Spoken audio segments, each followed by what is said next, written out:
Hey, it's Jeffrey here, and welcome to this Sunday morning sermon. 12 months ago, I saw a photograph on Facebook of my good friends Alan and Rochelle. They were at the football in Melbourne, and I was so surprised because they rarely travelled anywhere. So I asked their sons, "How did you get him off the farm?" And they said, "We locked him in the boot of our car and made him come to Melbourne with us." Alan is one of those rare people that is just content with his life. He owns a farm, he shears sheep. When he's short of money, he goes fencing for his neighbours, and he has lived in the same house from the day he was born. He never seems to want for anything. That's contentment. And it's something that I have come to admire in people, because throughout my life I have gone on one self-improvement course after another, when really what the Apostle Paul is saying is that it is a great thing to be content. In Philippians chapter 4, the Apostle Paul says to his readers, "I have learnt the secret of being content." And a secret, of course, in the scriptures is something that has been revealed to us, not something that has been hidden from us. Now, we're going to lay down some foundational work before we deal with Paul's one important secret. And let's make this as our first point.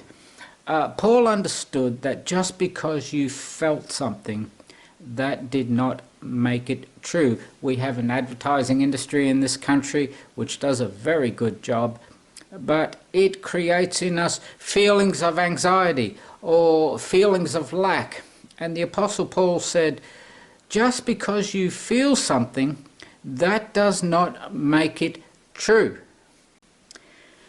Now, the Apostle Paul has already laid some of the groundwork with this in verse 8. He says, "Finally, brothers and sisters, whatever is true, whatever is noble, whatever is right, whatever is pure, whatever is lovely, whatever is admirable, if anything is excellent or praiseworthy, think about such things."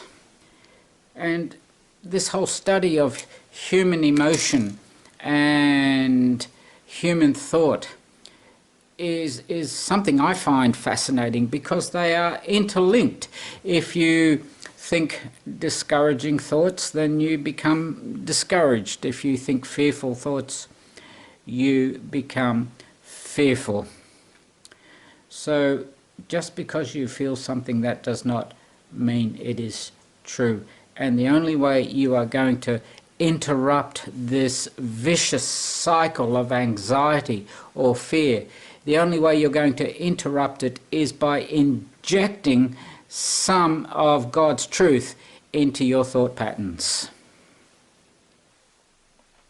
When Elizabeth and I joined Campus Crusade, we had a number of people who used to support us. One of those was Margaret, and she was the director of nursing in New South Wales way back in the early 90s. Now, one day we were having a chat and we were sitting around the table, and she started quoting this psalm from memory. It is Psalm 131. "My heart is not proud, Lord. My eyes are not haughty. I do not concern myself with great matters or things too wonderful for me. But I have calmed and quieted myself. I am like a weaned child with its mother. Like a weaned child, I am content." And so I asked her, "What are you doing?" And she said, "When I started my career in nursing, I found that sometimes I was very anxious. And so I started memorizing the Psalms. One day I was sitting in a meeting, and the top 6 people in nursing were sitting around the table, and I was the director of nursing, and I started to panic. So rather than thinking, I don't belong here, I started praying the Psalms quietly to myself. And I found that by interrupting my thoughts with the truth of God's Word, I was able to have a calm and quiet spirit. Let's come to the very heart of the matter, and we'll make this point number 2. Paul did not confuse the events of his life with God. He was in prison for his faith, and yet that did not reflect or measure the relationship that he had with God. When I lived in Orbost, our neighbour had a cute little dog, and one day it was bitten by a snake and it died, and their daughter was absolutely distraught. So Mum decided to tell the daughter that God wanted a pet, and their dog was now running around the throne of heaven. And I was a little concerned, because what she seemed to be saying was God was the reason this dog had lost its life. Paul said that he knew how to be content when things were lacking, and he knew how to be content when things were in abundance. When I visit my daughter, I like to take the kids for a walk along the Loddon River. It runs right through the village of Newstead. And I've stood in the middle of that river when there is not a drop of water in it. During the millennial drought, it was terribly distressing. And I've stood beside that river when it is almost bursting its banks. Times of leanness, times of abundance, not to be confused with God. Now let's get to the very heart of what Paul is saying. He is saying that he is connected to God, and that nothing this world throws at you can take away from what you have in God. There are times in life when you will be very successful, and God will give you the ability to cope with that success. There will be times when you suffer hardship and lack. There will be times when you're hungry. There might even be times when you are homeless, and God will give you the ability to cope with that distress. What Paul says then is quite remarkable. He says, I can do all things through Christ who strengthens me. In another place he says it is the Father who strengthens him. Jesus promised us the Holy Spirit who would give us power to live for him. Regardless of what life throws at you, you belong to God. You are connected to him. You can go to God anytime that you need him, and he will be with you. Now, before I move on to point 3, I want to insert a segue. And it's a story about my team leader at Campus Crusade. When she decided to marry her fiancé, they went to a professional marriage counsellor to see if their marriage would survive. And he got her to fill out like 100 questions. And then she got him to fill out about 100 questions. And they put those answers into a computer program, and they got a printout. It was wonderful, because during our morning tea break, those answers were hung up on the wall for all of us to see. And she proudly said, there are 7 points of contact here where we are in complete agreement this marriage is going to survive. And they got married, and they're still married. There must be something to it. I was taught, and this is why sometimes I think I'm just too old for this, I was taught just to ask one question, and it is this: if there is something about your partner right now that really bugs you, is it going to be a deal breaker in 5 years' time when they haven't changed? And I've had all sorts of answers. One man told me she can't cook, so I suggested he buy a cookbook and save the marriage.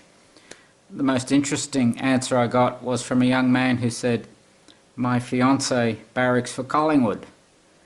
And I thought that she was too good for him. But it's an interesting question, isn't it? It goes to the very heart of our relationship and what it means to be connected to one another. It goes to the very heart of our relationship with God. You are connected with God, and He is bringing you through life. And you will have times of great success, and He will help you cope with that. God does not groom you for failure. And there will be times when life is very difficult, and He will be with you. And life will test you. Life will try you out. But God will not give up on you, because He's bringing you home to glory. And in this world, He walks with you, and He talks with you, and He loves you, and He delights in you. Right this very moment, He is beaming down from heaven upon you.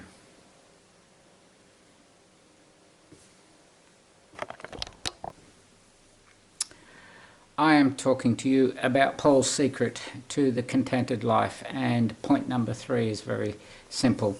You don't have to be perfect for people to love you. And Paul found this with the people from Philippi. Now, there are a couple of interesting truths here in this text. For example, Paul writes to the Philippian church, and he pleads with Euodia and Syntyche to be of the same mind. There are lots of legends and lots of stories that come down to us, and some of them can be found in the older churches like the Catholic Church and the Greek Orthodox Church. One of them is about Epaphroditus. And Epaphroditus was a colourful character, and he became a Christian, and suddenly the welfare of the church became his greatest priority. He worked so hard, he was exhausted, and the story is told that he went to these women individually and said, "Would you two girls please try and get along?" And he left with his tail between his legs. And he goes to Paul, and he pours his heart out. He delivers a gift to Paul, and he takes to him news of the church, and he pours his heart out about the conflict that exists between these two ladies. And it is interesting here. You don't have to like people in order to love them. You don't have to agree with people in order to love them. People don't have to be perfect for you to love them. Paul knew this because he was loved by God. God was the very center of his life. And Paul is contented with his life because he wasn't trying to rescue people. He wasn't trying to fix people. He taught them, he instructed them, and he even corrected them. But at the end of the day, he loved them. Paul loved the church, and he worked hard for it. Now, there is something else here that we need to look at, and it is this. Paul thanks the church and reminds them that when he began his life as a missionary, they were the first to support him. And then Paul says here he was in prison in Rome, and Epaphroditus turns up with more than enough, and he does say that, more than enough to meet his needs. When I was with Campus Crusade, I went to a training day on how to become a missionary and to find financial support from other Christians. And the trainer wrote these words on the board. He said, "There is more generosity in the church than there are needs in your life." And he was right. The secret, of course, is to stay connected, to be connected to your brothers and sisters, to work on your relationship with your brothers and sisters, to forgive, to offer grace, and to compare the two economies that we live in. The economy of God's kingdom is giving and receiving, and the economy of this world is buying and selling. And if you want to apply this particular verse, which says that God will supply your every need, then you need to realize why God has blessed you with abundance. It is so that you can be generous to the people of God. Now, in conclusion, Paul was content. He was content because he was connected to God. And because he was connected to God, he was connected to God's people. And that is the vision that is before us today. God bless you, and I hope you have a great week.